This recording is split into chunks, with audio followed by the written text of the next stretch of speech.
First of all, congratulations on a great carnival. You must be pretty happy. Very happy. I mean, we've had some nice winners. Feature winner, and it's gone well. Obviously, there's the horses that go wrong as well, which is never ideal. But it's the nature of the carnival is trying to keep them healthy and injury free. What's made the difference this year? Has it been this new base in Mauritius in terms of your horses that have travelled in from South Africa? Well, the ones that have travelled in, come off at least some sort of fitness in Mauritius, whereas last year they came off no fitness at all. So, but I mean, that was only 5 of the horses. Mm-hmm. Let's talk about Ertijaal, because he's probably the most interesting horse on the card this week. Some dilemma, but you're going to go for the dirt race, and on breeding, he should be fine with it. Yeah, and style of running. As long as he gets out the gates all right. He likes to sit up there. He's by hard spun. I mean, he'd have looked a good thing on the turf. But anyway, look, we've got to try. You never know. I mean, we've switched horses before. If I think of horses like Lucky Find, I think we had Rain. They switched the race from the grass to the dirt, which we'd never have done. And we thought, what the hell? And he won by 8. So, you never really know with these horses. It's trial and error when it comes to turf and dirt. No one has the absolute answer. Otherwise, it would be easy and everyone would be doing it. And off your rating, if he doesn't adapt to it for whatever reason, you can go back to turf for Super Saturday. Well, 100%. Yeah, we'll just switch to the Jabalata if he doesn't enjoy it. It'd be a good test. I mean, what the hell? Let's find out now.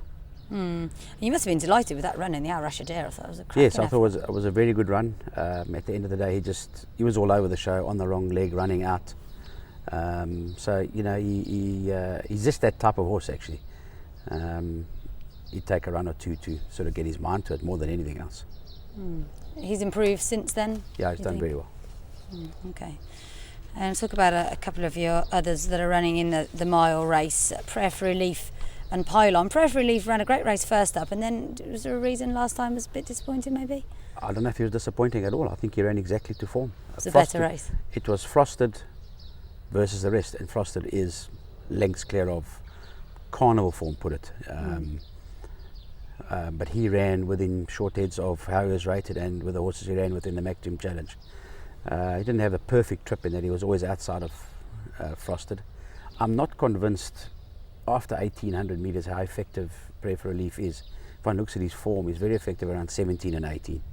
That's why we've elected to come back to the mile, because he's first started a mile, he was just beaten 2 short heads. It's a dropping class, albeit a handicap giving away weight, but you'd think he's got to be fairly effective. Yeah, it must be nice to train for those owners as well, Triple Crown winning owners. Yes, very easy to train for and understand the industry, and it'd be very nice to actually see their colours in the winning box here, because I think they're the type of people that could support the carnival a lot more, which I think it does need, especially the dirt races. We saw with Kieran bringing some really nice horses here. It does up the ante a little bit. Definitely. Pylon in the same race. Last season's fair to say we didn't see the best of him. Yeah, well, we just battled with him last season. He had a few issues, but I mean, he's fine this season. He's done quite well, funny enough. I don't know what to expect with him, because he's done quite a lot of work and mileage and whatever, but as you've seen with the sand, sometimes if they just need it a little bit, I mean, they really run poor races, but they improve a lot. So he's a horse that will improve, and if he reproduces what he's showing at home, he should run a big race. Okay. On to the turf. Sanchez has been a star, and that was another really good run, wasn't it, last week? Yes, he found himself in front very quickly. But again, another honest race. Top weight. Everyone was reluctant to go, and I thought he still stayed on very well, giving away fair chunks of weight. So he's it's sort of level weights, and there's nothing much in it in the ratings. I think there's a pound or 2 or 3. So again, it'll be luck in running. As you say, honest horse, very honest. And actually, now that Ertijaal doesn't go there, it's a pretty open race, I think. It is. If one just goes through the ratings, there's probably 3 or 4 with a chance. The rest are going to have to make major improvement. Talina, I thought it was a great run first up. Last time out, again, solid enough effort? I thought it was a good effort last time. I thought he was still a little short of his best. We expected him to run very well. He did improve. I think he's improved since. I think he's a runner. He's a horse that we're going to try further than 10 furlongs. He certainly indicates that he wants to get a little further. But I think this should be his best run here, and I would expect him to improve what he was beaten last time.